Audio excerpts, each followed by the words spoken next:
All right, so today is May 5th, 2021. Uh, my name is Shauna Dwyer. I am doing a Spark interview with Mr. Emerson Fittipaldi. And, thank you, Mr. Fittipaldi, again for talking with us today. Sean, it's great to be with you. You can call me Emerson, please. Emerson? Okay. Well, It's I guess easier.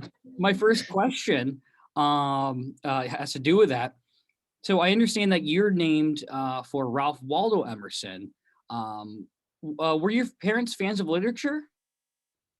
Well, it's a long story. I try to make short. Mm-hmm. My grandfather, when he immigrated to Brazil from Italy, he loves President Wilson that won the First War. And then when, my father was Wilson Fittipaldi, that's Italian family, Italian name, but American first name. Mm-hmm. And then my brother was Wilson Jr. And when I was born, my mother loves Ralph Waldo Emerson. My mother was Russian. My mother went to Brazil when she was 7 years old, and she loves it. And then say, well, cannot be Wilson, and then Giuseppe Wilson, and then Luca. It has to be American name, and I love it. That's why Emerson, because Ralph Waldo Emerson. My mother was a great fan of Ralph Waldo Emerson. I figured so, and I mean, yeah, it's a very unique first name, and yeah, I mean, named for a literary great. And so, Emerson, what was your introduction to motorsports? Well, it was through my father, because my father was a motor race journalist. I remember when around 5 years old, I went to the Interlagos racetrack, where they have the Brazilian Grand Prix. And then I saw a racing car going by, I remember, and I told my parents, one day I want to be a race driver. That's a dream that you start so young. And, it has been a long way to be, but when you dream and you persevere, you dedicate yourself, you have the passion, and you sometimes you can achieve more than you expect. And then I always tell the young people, when you love something, make with passion, with love, dedication, effort, you can achieve more than you expect. Just go for it.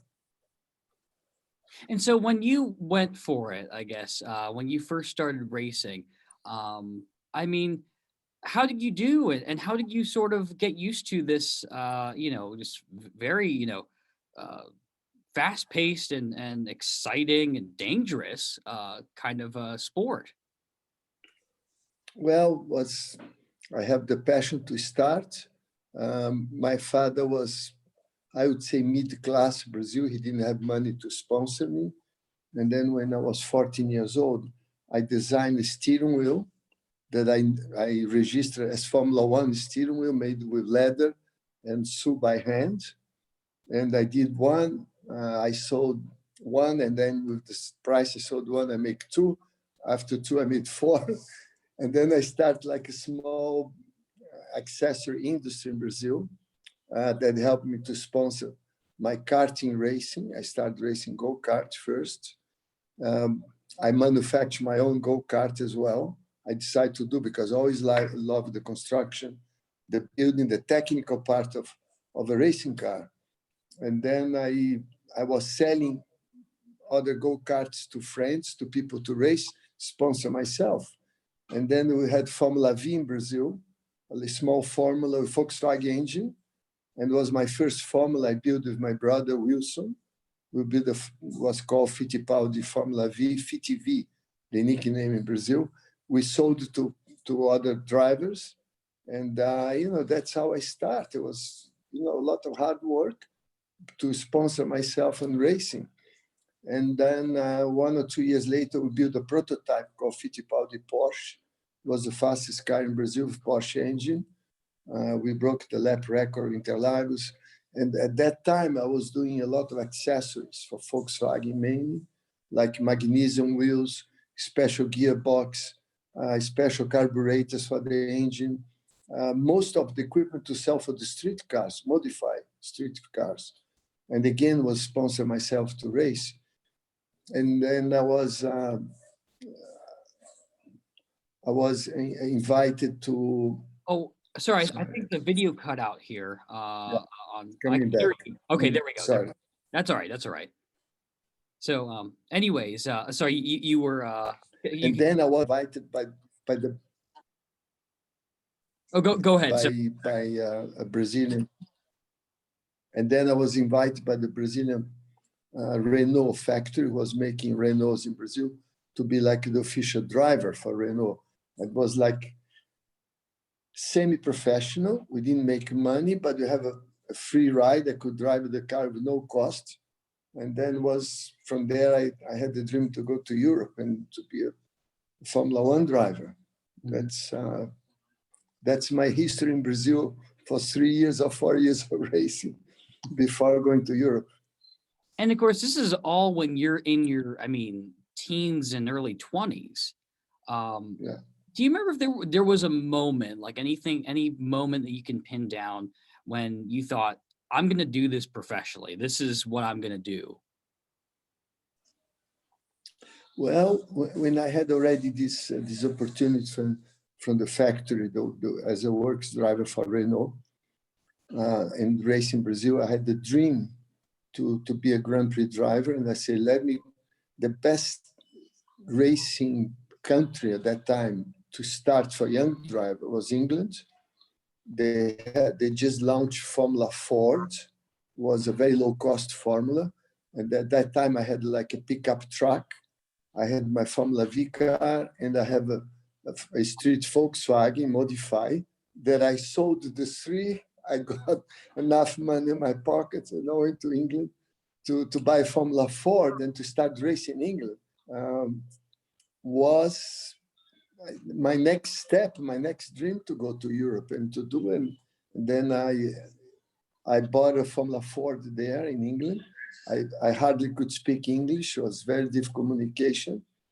And I made a deal with the guy who prepared my engine. I was his mechanic during the week in Wimbledon on the garage. I work as a mechanic. I was tuning cylinder heads, exhaust pipes for Ford Cortina as special engine tuner. He was called Dennis Roller. And then in exchange, he gave me my racing engine for my Formula Ford. And that was the first time I was very anxious to see how my driving compared to the European drivers. Actually, there was a lot of kids, young people from all over the world. I remember that time the most success was Tim Schenke from Australia. And then we turned very good friends, a lot of top drivers from England, but very young. And that's how I started, and was a challenge for me, different culture, different country, different language, different food. And I had to adapt myself. And during the week, I polished cylinder heads. You say adapting to English food, I'm sure from Brazilian, must have been a challenge. But the biggest challenge, I left Brazil in February, was right in the middle of the summer, carnival time in Brazil, and arrived in England right in the middle of the winter. Oh gosh, yeah, going from all of the celebration. I had a professor from Sao Paulo, and she said, "Oh my gosh, I miss Carnival dearly." So yeah, to be to come to dreary England, yeah. But I remember, when the plane arrived, I never been out of Brazil all my life. It was the first time I go to Europe, to a different country. And when the plane was coming to Gatwick Airport, I saw some holes in the clouds, and I'm thinking myself, this is the land of Jack Stewart. This is the land of Jim Clark. This is the land of Graham Hill. This is the heart of Formula One race in Europe. And, I was blessed to be able to, before landing, I remember I said, come on, I'm coming, where I want to be. It was a fantastic dream. It was being reality to me. When I landed in England, I look around, and I say, I'm in England. Thanks God I'm here. Mm-hmm. Right. This is where, all of the, like you said, all of the highest competitors, the most achieved drivers are all coming from Moss and Wright, yeah, Clark. And what do you remember about your first Formula One race and how it went and what it was like to now be competing in this field against those very, at least some of those very people? Well, from Formula 4 to Formula 1, it took me a year.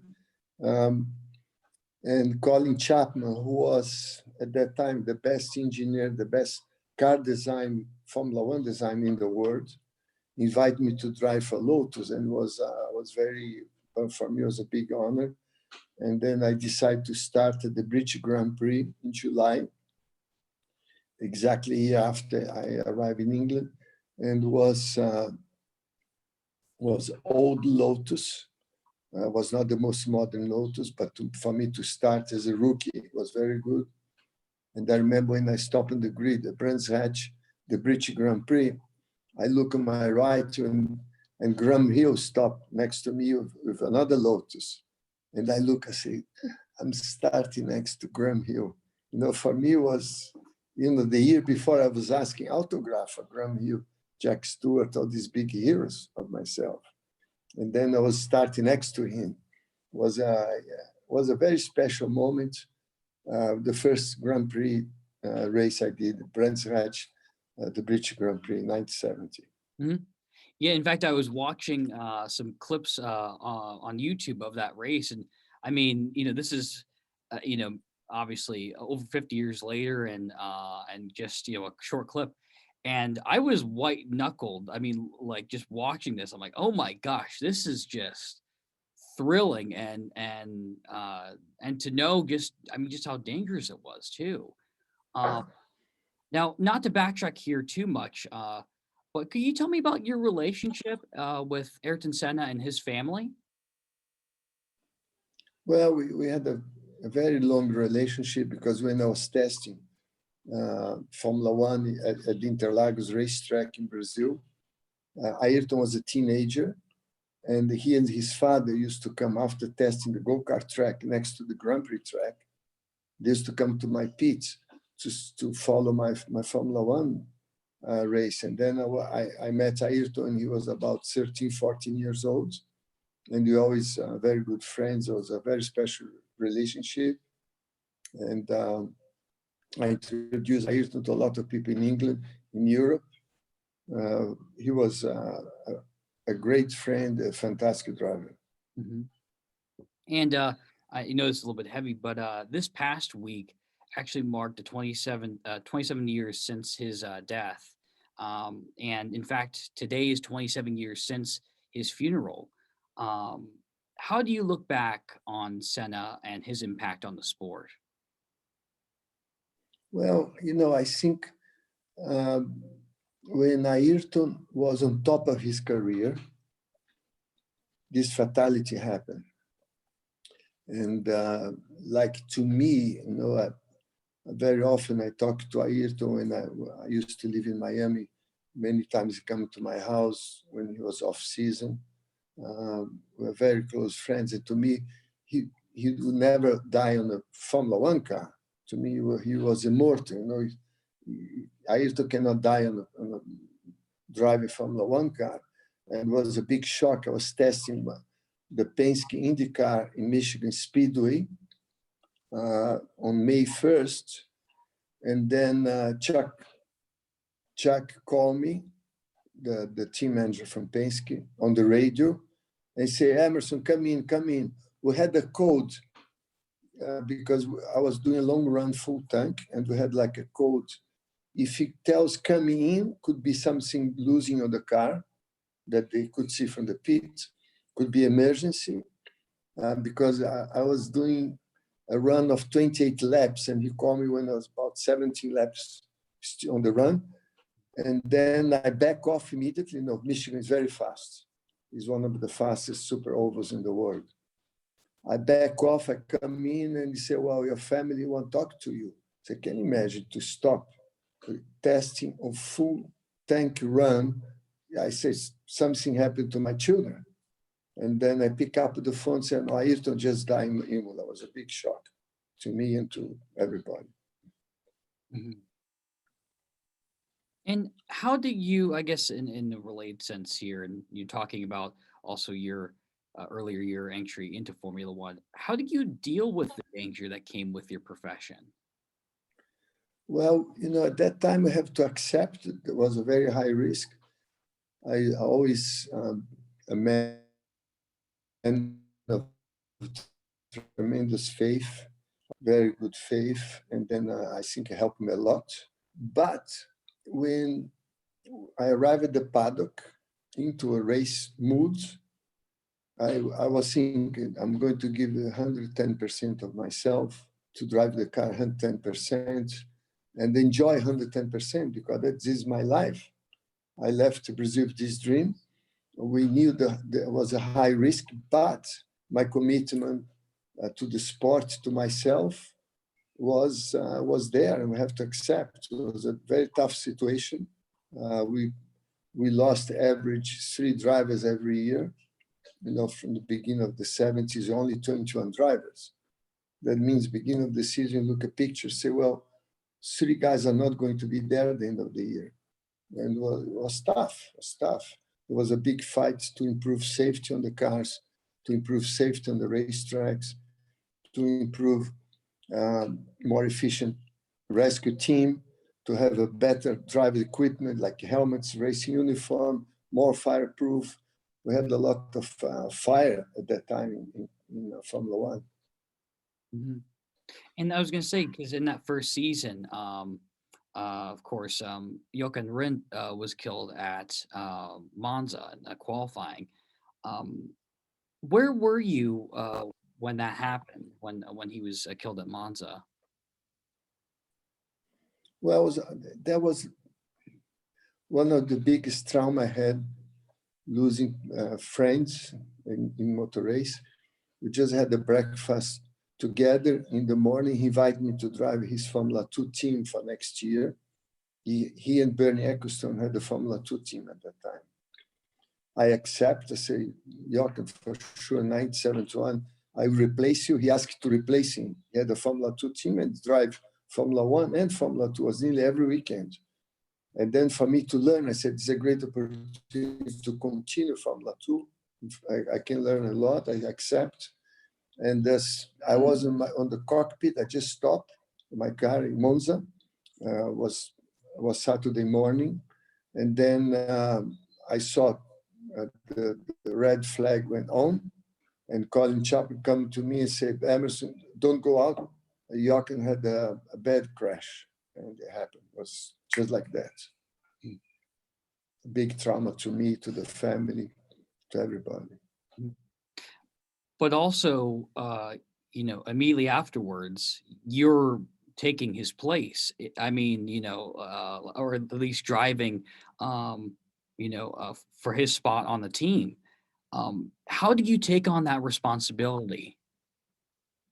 Well, that time I was living in Switzerland, and then I went home Saturday. It was a big trauma, and then I was waiting to see who was going to be the #1 driver for Lotus, someone of experience, because Lotus was one of the leader teams.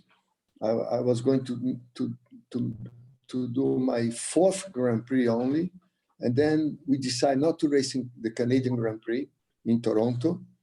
And like a week later, Colin Chapman called me from England and said, Emerson, you be the #1 driver for Lotus. And I said, Colin, I don't have enough experience. And he said, don't worry, we'll support you.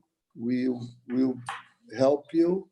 And I have confidence you can be the #1 driver for Lotus. And then it happened. I was from 3rd driver that weekend. I was next Grand Prix, the US Grand Prix, Watkins Glen. I was #1 driver. It was tremendous pressure on me because it was, coming from a tragedy, replacing my friend. We used to race together Formula 2 with Jochen. I was driving Lotus, he was driving Lotus. And he helped me a lot in Formula 2 as well. Give me a lot of advice. He was a very, very quiet Austrian guy, but very committed to the sport. I mean, and the incredible talent. And also on I guess a lighter note here, I noticed that you were good friends. Read that you were good friends with George Harrison from the Beatles. How did you come to know him? Well, George was crazy about racing. And the reason why George Harrison was crazy about racing, in 1954, 55, they had the British Grand Prix entry near Liverpool. And George's father was a bus driver for the city of Liverpool. And then Sunday morning, he'd pick up a public bus, go to George's house, and put all his family and go to the Grand Prix. That's how George likes first motor race, then music. He was watching Fangio stealing Moss to race, the Mercedes at that time. That's how he started. And then he came to my pit in 1972 in Brands Hatch, start talking to me, and we had a very long relationship. Mm-hmm. So so he got to know you the year that you won your first world championship. Yes. And that season, in 72, I mean, what were your feelings whenever, you won, whenever you were declared, Formula One world champion? Well, at the beginning of the season, the car was running very strong testing. Would be my second season with Lotus. I had much more experience. I had a very good car. The team was motivated. And then we started having a very good success in performance. And like mid-season, June, July, I said, now I have a chance to be world champion. Again, was another dream that when I went to Europe, first I want to be a Formula One driver. And now I could see the potential of winning the championship. And the championship year in motor race is, I always say, is a perfect year because the team has to work well. The car has to do well. The driver has to drive well. The circumstance must help you. And to be consistent on top three. That's what makes the points by the end of the year can be world champion. And I was consistent, always running top three, top four, nearly every Grand Prix. It was a fantastic year, it was a magic year. And the Lotus, the black Lotus John Play Special was a beautiful car. It's still beautiful today because it's the first time they had a Grand Prix car black with gold. And was still, I love the car. And it was a car that Colin Chapman developed that I could talk to the car talks to me. When I come close to the car, he knew what I want, and I knew what he wants from me. Do you think that was, I know it's maybe an unfair question, but do you think that was your favorite car that you ever drove? It was. It was my favorite car because I drove for 4 years, the Lotus 72. The year after, I was second on the World Championship. Was an incredible car. But the second best car I had was the Penske from 1989, when I had my first Indy win. That was another magic car because every race was competitive. Every street circuit, short oval, the super speedways was always very fast, permanent tracks, like Mid-Ohio, Road America. Was my second best was that Penske for sure. Mm-hmm. And again, maybe an unfair question here, but do you have a favorite track you ever drove? I mean, is there one that kind of stands above the rest, or? That is a good question. At that time we raced in Nürburgring in Germany. It was in miles, it's about 50 miles one lap, more than 127 corners. And it was a trip. Every lap you're going to race on the countryside of Germany. It was up and down, a lot of different corners, different cambers. Sometimes could be raining one side, dry the other side, so long the track. Then it was a challenge. After Nick Lauda crash, they stopped because of, with the slick tires, can you imagine come up, I don't know, 25 Formula One cars on dry tires and then hit the rain. It was too far away, too long. It doesn't go anymore for Formula One, but by far was the best circuit far. Mm-hmm. And I think it's still so interesting. And there's a dream of mine one day to do a hot lap there, because I guess when there aren't events that you can, for a fee, drive whatever you have out there. Like I think I've seen videos of people taking rental cars on the Nürburgring. One day I hope to maybe do that. Sean, you have to do it. You have to do one day.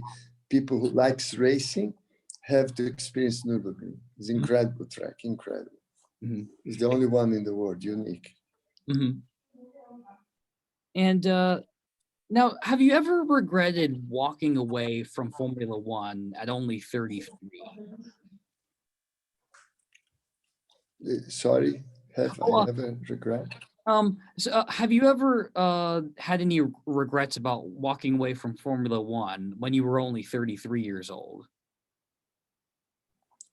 In 1980, the Formula One cars, they have what I call full ground effect cars. When you have a full ground effect cars, you have a low pressure under the car that gives tremendous grip. And there were skirts controlling, trying to follow up the undulation, the curbs, to keep the low pressure. And they were scrubbing on the ground, the skirts. And what happens sometimes, if one skirt sees up and you open the low pressure, you immediately lose grip and you crash.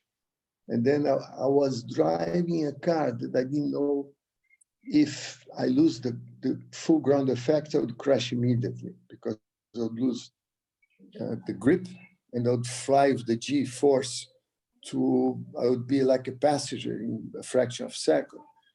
And then I didn't like, and another factor as well, I try to explain, I hope you guys understand. When you have a tremendous downforce pressure on a car, every mile you go faster, you multiply the downforce. That means when you come to a fast corner and you are brave enough, every corner, to go into the corner faster, it's very difficult to find the limit, because if you gain 1 mile into the corner, you gain tremendous more downforce. And that means we are driving a car to a limit that we couldn't find where's the limit. And you lost a little bit the art of driving. It was just, you have to be brave going to the corner, and I didn't like that, because it's gone away the art of driving, the feeling of the car. It was just, you have to be very brave, very brave. Mm-hmm. And I decided to stop. And when you transitioned to kart and IndyCar, what did you find were the main differences? I mean, in terms of, I guess, what you had to bring to the track and how the car is handled. What were some of the main differences? Well, on the road circuits and the street circuits, like the Detroit Grand Prix, Long Beach Grand Prix, the car was at that time very similar to a Formula One car. On the road circuits, like Elkhart Lake in Mid-Ohio, there was, I would say, 90% similar to a Formula One car.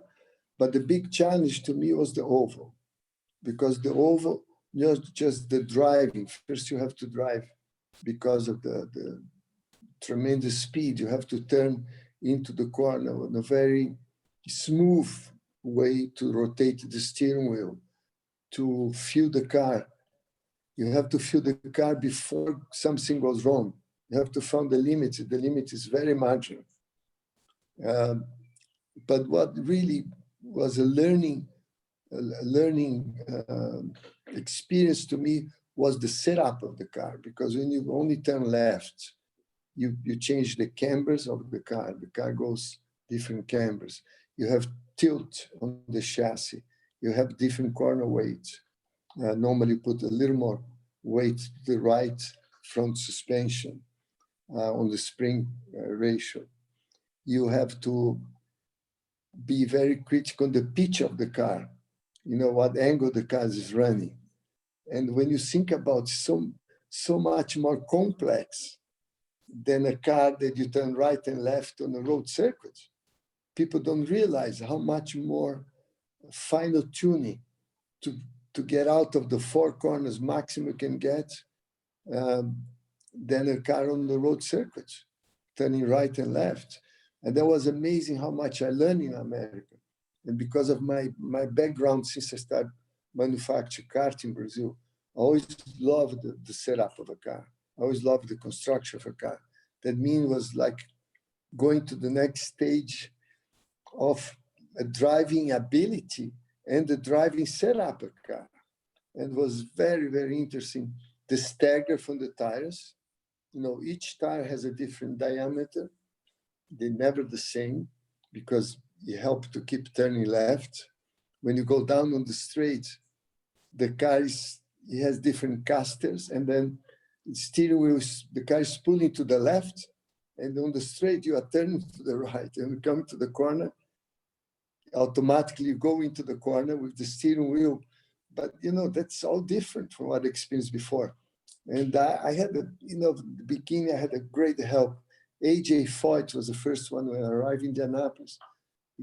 He was very good to me. He put on the golf car, said, Emerson, come in, jump in the golf car with me. I'm going to show. He took me to turn one. And I remember was testing, was Bobby Anser and Mario Andretti testing. And by the way, you know, I want to send my condolences to Bobby's family because he was a fantastic driver. The Anser family has so much tradition. So, I mean, it's a dynasty in Indianapolis, in the motor race for the world, not just in America.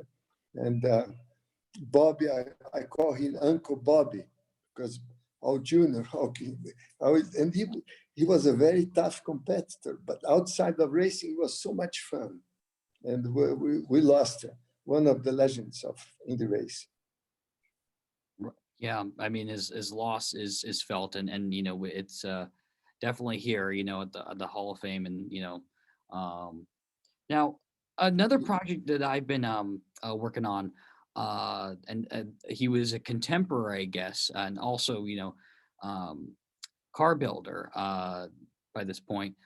Jim Hall, I know, was also racing in, or his team was racing, you know, Chaparrals in Indy. Did you ever interact with him while you were on the? Oh yes, oh yes.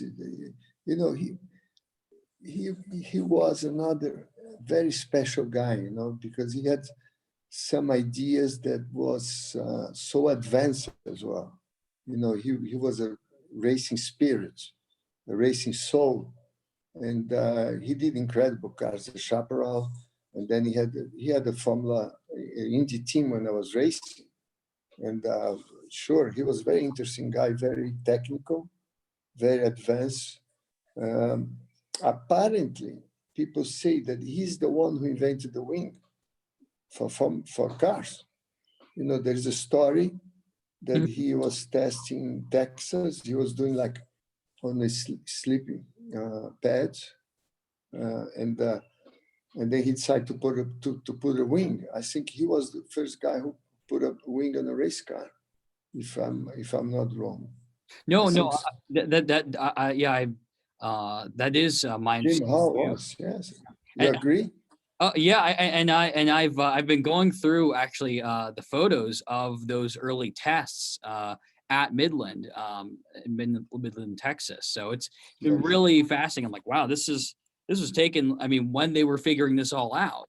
I mean, you see literally a snapshot of the moment. So, so now, would you say that? And you mentioned, I guess, right, you know, the late great Bobby Unser being a you know, incredible person to be around, but also you know, a tough rival. Was there anyone that you would say in Formula One and then later in Indy that was your biggest rival? And why would you say that they were your biggest rival?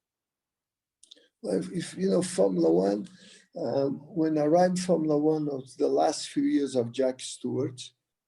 To me, he was so much talent, so incredible driver, and I love to race against Jack. He was tough.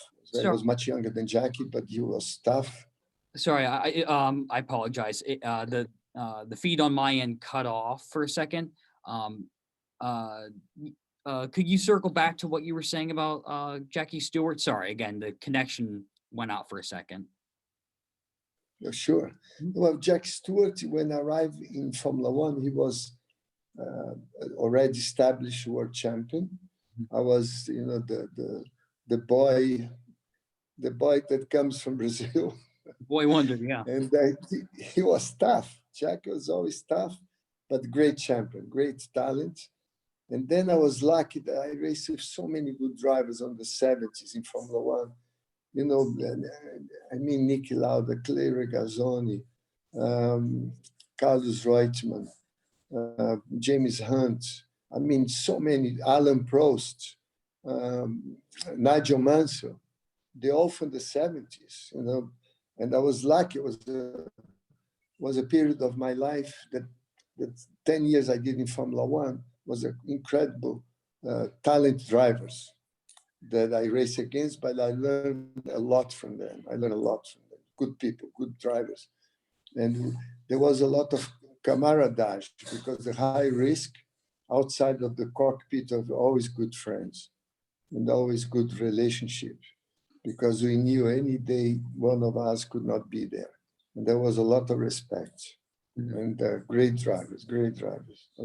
I was blessed again to have the 70s in Formula One. It was a fantastic time of my life. And then in Indy, when I come to Indy, for sure, Mario Andretti was the toughest, because I arrived, we raced together in Formula One, but Mario was in and out of Formula One.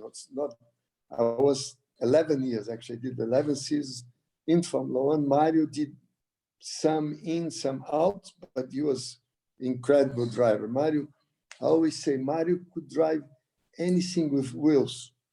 1 wheel, 2 wheels, 3 wheels, 4 wheels. and Michael. What a family, Michael and Mario. It's another great history, incredible legend, incredible talent. And then there was a lot of good talent. If you think about at that time, Rick Mears. Rick was the king of ovals. I learned a lot of Rick. There's so many good drivers. Dennis Sullivan was very good too. Al Lancer Jr., Al Lancer father. I raced with all the Lancer family. They are tough. Everyone. I was counting. They had, if I'm not wrong, they have 9 wins in Indianapolis. The Lancer family. Is that correct?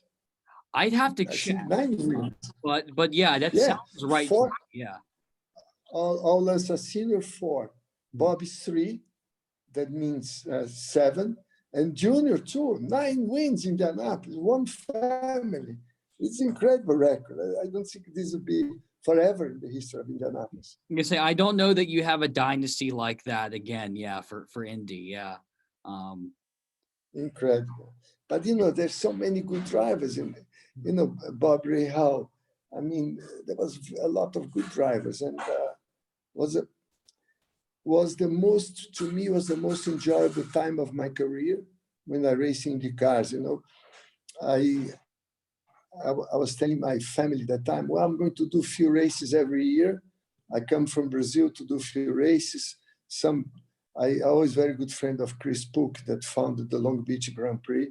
I said, I love Long Beach. I said, I'm going to do possible few times Long Beach. And then when I started, I did 13 seasons of IndyCar. And I moved to the States because I love not just driving, but the ambience is good.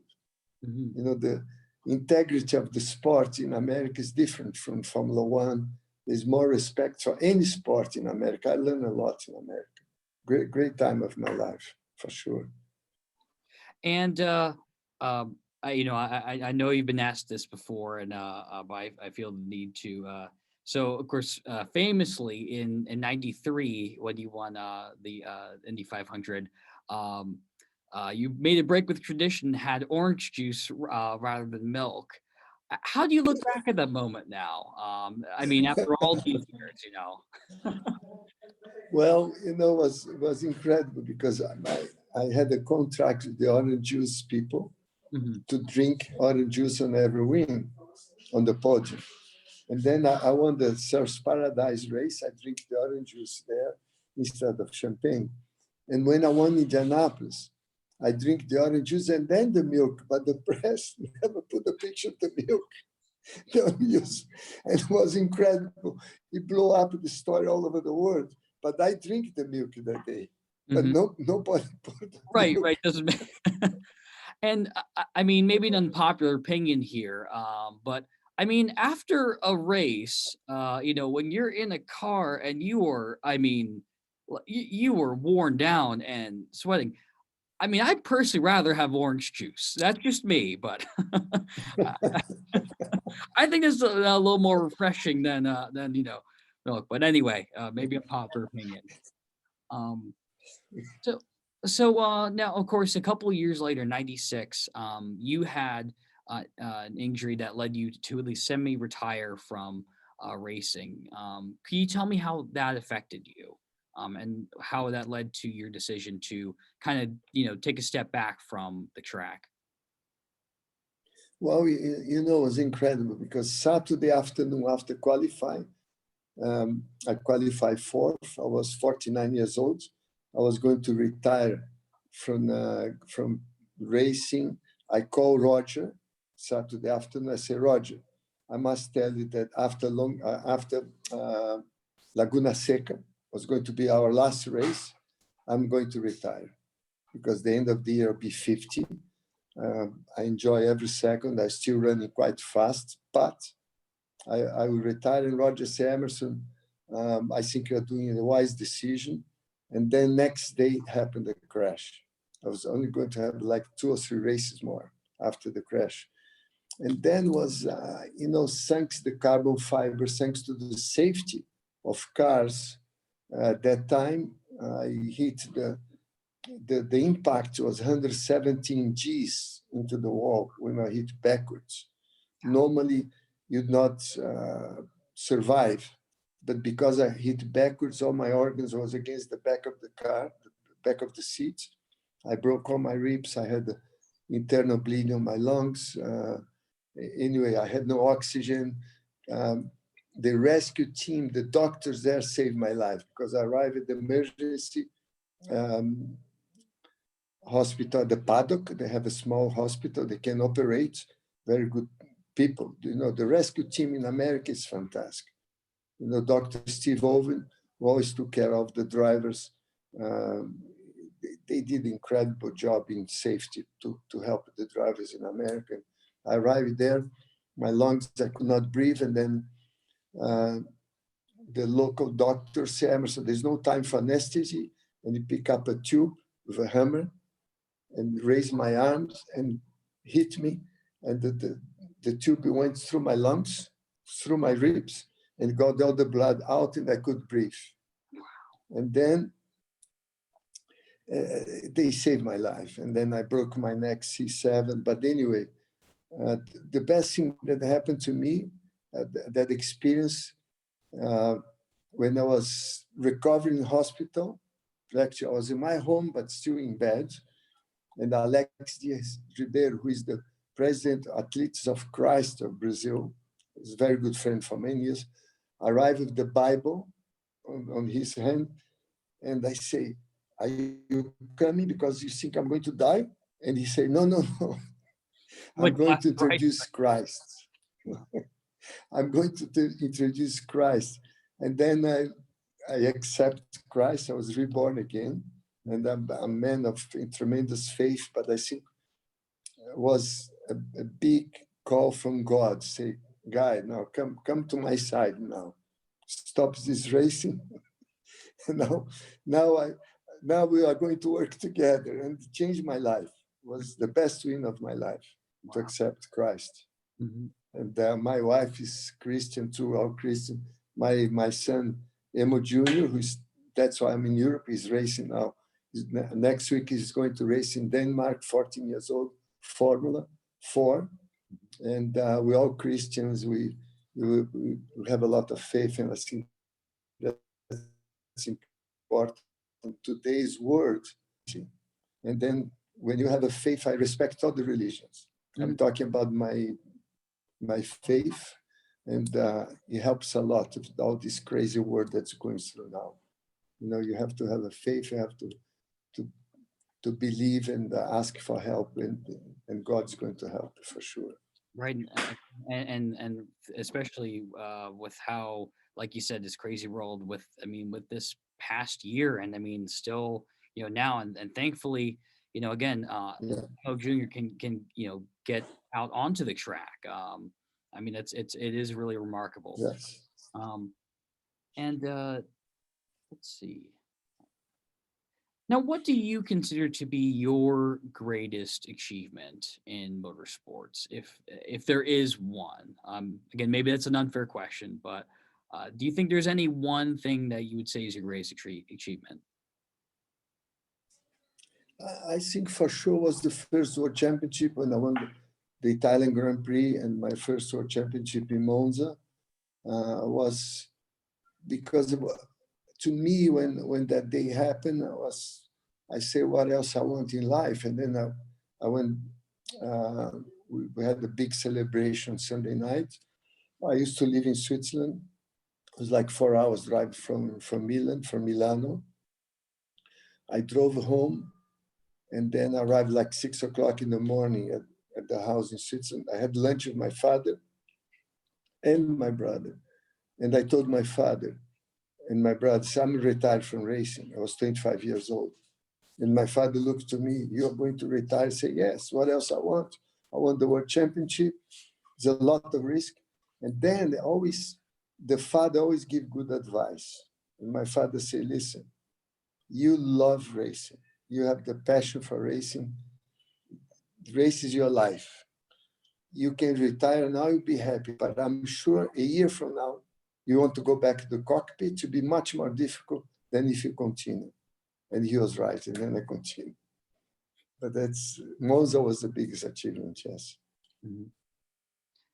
And could you tell me, you mentioned about it here, a bit about your son Emo and his racing career? Well, I have three boys. I have Jason, Luca, and Emo now, Emo Jr. And Jason, Luca, they tried karting. I never asked to go back. If they really want, they was going to ask them to keep racing. They tried, but they never asked to go back. And Emo, since 5 years old, I want to race that. I want to start race kart in Brazil. When he was 6 on indoor, 7 he started racing on the track, and then we moved to Florida. He raced in all over America, kart in America. And then a year ago, decided to come to Europe because the kart in Europe, in Italy mainly, is extremely competitive. Kids from all over the world. And then he started here. He's doing well. He's learning. He's on the OK category. OK is like the Formula One of karting, the best drivers in the world. And he did 3 weekends this year. He did very well on the weekends. He was competitive. And then we found out that in Denmark, the only country in Europe, they allowed 14 years old to race Formula 4, who is a nice car, all carbon fiber. They have a good championship in America. They have 2, I think. They have on the East Coast. They have on Texas. Mm-hmm. It's a great small formula, carbon fiber, really nice build.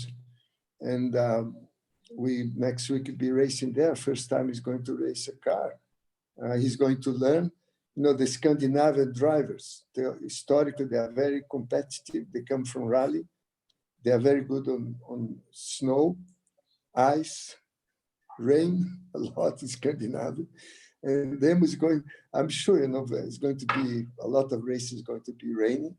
And he's going to learn a lot. And then next year, we want to race or the Italian or the Spanish championship. But it's a learning period of him. It's a long way to go. His dream is to be a Formula One driver, but it's a long way, long way. A lot of work, a lot of effort, a lot of money, a lot of sponsors.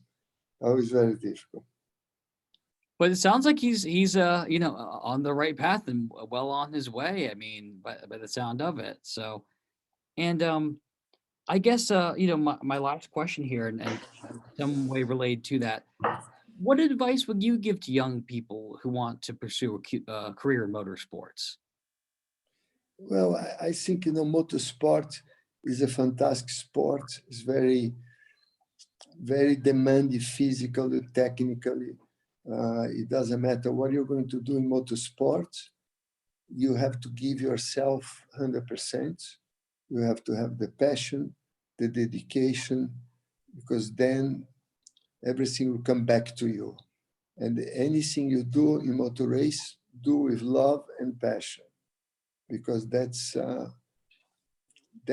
what makes you be happy, doing what you like to do. Because it's not just a hobby, it could be a good profession. And I learned from Roger Penske once says everything. Effort equals results. As more effort you put, you have better results. And then, my second advice is what I told in the beginning, but if you really like and you have a dream for the future, go for your dream. Sometimes you can go much beyond your dream. Never stop to achieve a dream. Always be extremely consistent, perseverant when you believe, and you go for it and you achieve. And I think always learn, and always learn with people who has more experience.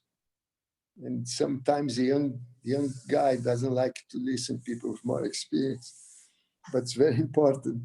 Listen to your parents first, to your older friends, and to your older colleagues that are working there before you. And I say sometimes you have to have big ears, small mouth, big eyes looking everything, and learning from other people. Then you can achieve. Well, thank you so much for that, Emerson. I really, this has been such a pleasure. And I had one more request, only if you're comfortable with it. On behalf of the museum, would you be willing to say sort of an introduction? We're doing a series of basically where when people walk into the museum, have a rotation of different drivers, inductees, say, hi, my name is, welcome to the Motorsports Hall of Fame. Would you be willing to do that for us? Sure. Okay, Sure. great. So if you just want to say, hi, my name is Emerson Fittipaldi, and welcome to the Motorsports Hall of Fame. So if you want to go ahead. Hi, my name is Emerson Fittipaldi. Welcome to the Motorsport Museum of Fame. Could we do that again? The Motorsports Hall of Fame. If Hall of Fame. Yeah, that's quite all right. That's quite all right. Don't worry. I always have to remind myself too. Hall of Fame. Mm-hmm. Hi, my name is Emerson Fittipaldi. Welcome to the Hall of Fame Museum, right? All right. The Motorsport Hall of Fame. Mm-hmm. Motorsport Hall of Fame. Now, third time we try. Hi, my name is Emerson Fittipaldi. Welcome to the Motorsport Hall of Fame. Perfect. So I think what we'll do is, again, the idea is just to have, when we have everyone walk in, that's, on the loop, like, oh, wow, and drivers that they'll recognize and appreciate hearing. But anyway, I just want to say, Emerson, thank you so much for talking with me. I cannot tell you how much of a pleasure it was. No, Sean, welcome. Yeah. Welcome, Sean. Anything you need for the future, I'm available here. Yeah. Long way, but I'm always here to Great. help as much as I can. Fortunately, well, I think, one of the takeaways I've had from this crazy year and everything as past year is, connectivity and staying in touch is so important. And thankfully we have something like Zoom that at least it's That's not great. perfect, but it's something. So, and I was thinking maybe we can talk about maybe more about this over email.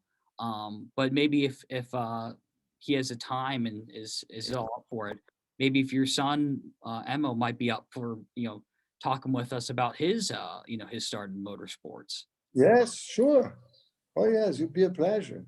Okay, Let me know, it'd be a pleasure for sure, because it's good to get the new generation interested. We need the new generation. exactly what I'm thinking. He just turned 14, and he can tell you the experience, what he thinks. It would be a very interesting interview for sure. He's learning different culture, different country, like Italy, for us is new. He's born in America, he was born in Miami.